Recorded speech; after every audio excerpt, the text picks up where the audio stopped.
Alors, petite actu sur Cardillac concernant l'hydrogène. L'Allemagne mise 9 milliards d'euros sur l'hydrogène. 9 milliards, rien que ça. En pleine période de lancement de nombreux modèles électriques de la part de ces groupes automobiles nationaux, le gouvernement allemand prend le contre-pied en annonçant une enveloppe de 9 milliards d'euros pour l'hydrogène. L'objectif est de devenir numéro 1 mondial. Ah ben, ils sont motivés, hein.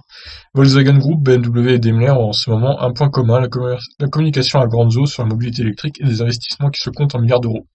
Alors que les constructeurs savent faire, voilà que le gouvernement allemand prend tout le monde à revers en annonçant une enveloppe spéciale de 9 milliards d'euros pour l'hydrogène, qui est aujourd'hui l'autre voie potentielle pour la voiture de demain.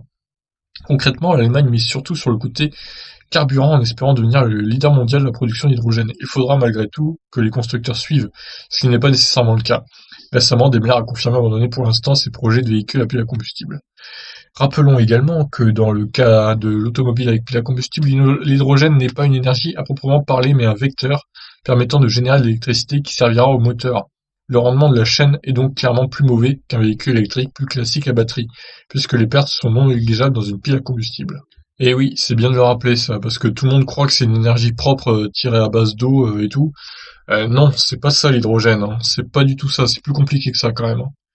L'Allemagne précise qu'elle compte produire de l'hydrogène décarboné, ce qui n'est clairement pas le cas, ce qui n'est clairement pas gagné, oui, et c'est pas le cas en ce moment.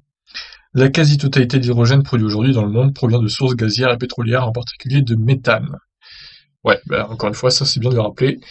L'hydrogène n'est pas propre, l'hydrogène coûte cher, et c'est pas gagné, hein, c'est pas gagné pour l'hydrogène, donc l'Allemagne elle veut être leader, c'est bien, espérons que pour eux qu'ils y arrivent, mais bon, si personne ne suit derrière, si aucun constructeur ne suit, moi je dis que c'est pas gagné pour eux quand même, quoi, hein. Bon bah écoutez, je sais pas ce que vous en pensez, concernant l'hydrogène et tout, je vous laisse réagir, donc moi vous savez ma position là-dessus, hein, je suis pas trop fan de l'hydrogène pour l'instant, vu comment c'est fabriqué, et le coût que ça a pour remplir notre voiture en hydrogène, hein, 12 € au 100 à peu près. Je vous laisse réagir, ciao.